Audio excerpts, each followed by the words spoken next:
Jackie, welcome to a behind-the-scenes tour of the Dead Sea Scrolls and the Bible in production.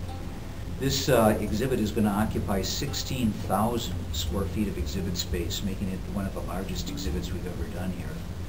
And our visitors have come to expect a certain type of exhibit from this museum: dramatic, immersive, you-are-there exhibits that kind of transport them to another place and time, where they're going to be surrounded by dramatic architectural and natural history landscapes that really intensify the visitor experience.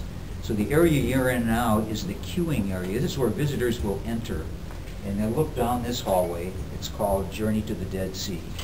And to the sound of Middle Eastern background sound effects, you'll see one of the famous arches of the Jerusalem's Temple Mount. Behind it, a very large panorama of the Judean hills and the Dead Sea, and that will be further augmented with date palm trees. Well, Jackie, the part of the gallery we're in right now is the time of Jerusalem and Rome, and during the reign of King Herod the Great.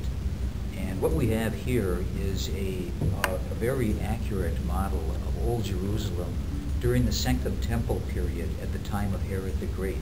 This was actually built in Israel, purchased by the museum for this exhibit, and Emilio is now in the process of starting to really fine-tune it, ready to have its plexiglass vitrine put on. Emilio, you want to talk a little bit about what you're doing? Well, the model came in several pieces. So basically, after we put the model together, I'm just patching the seams of the different sections of the model, and then I'm going to go through and paint the material that I'm using for patching it with the color and add some more stones to the seams.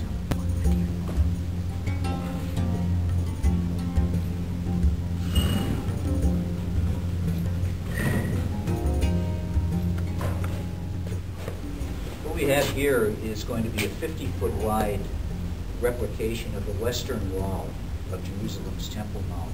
The stonework was created very much like the stonework for the Jerusalem arches that we saw up front, but clearly is covering a much greater span of space. This will also have a lot of little plants tucked into the crevices, and will be the last exhibit in this section before we move people from Jerusalem to the Dead Sea. I'm Wendy Christensen-Sank. I'm a taxidermist and exhibit artist at the Milwaukee Public Museum. And this is a camel that is a dromedary camel that has been on exhibit here at the museum for many years. And he's kind of cool because he is an actual real Bedouin camel, collected, I believe, back in the 70s. And an expedition that was actually sent over to Arabia by the the Los Angeles County Museum. So he's kind of interesting because he actually has the markings of the Bedouin people, how they branded the animals on the shoulder. And a lot of people think he looks kind of scruffy, but that's the actual brands themselves.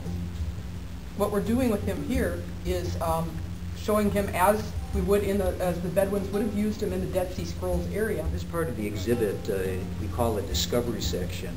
And this is where we talk about the discovery of the Dead Sea Scrolls in 1947, and all of the intrigue about what they represented, how old were they, and numerous people were involved, dealers that were purchasing these from the Bedouins, and professors at Hebrew University that were in the process of trying to discover how old these were. And of course they find out that they're extremely old. They're at least 2,000 years old. I'm Craig Yannick. I'm an artist at the museum, and I'm building a recreation of Cave 4 of Qumran. And the way we did it was we built an armature out of wood boxes, and we put styrofoam over that. And on top of the styrofoam, we're now applying this hard coat mixture, which will solidify the surface, and that will ultimately be painted coat like the actual cave.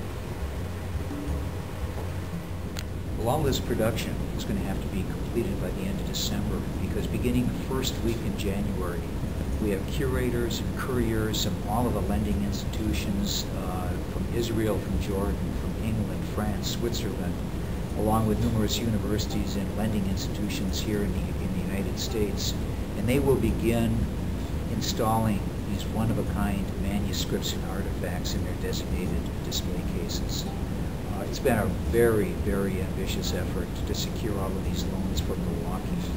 but the end result is going to allow us to feature the most comprehensive exhibit on Dead Sea Scrolls and the earliest Jewish and Christian manuscripts for our visitors here at the Milwaukee Public Museum.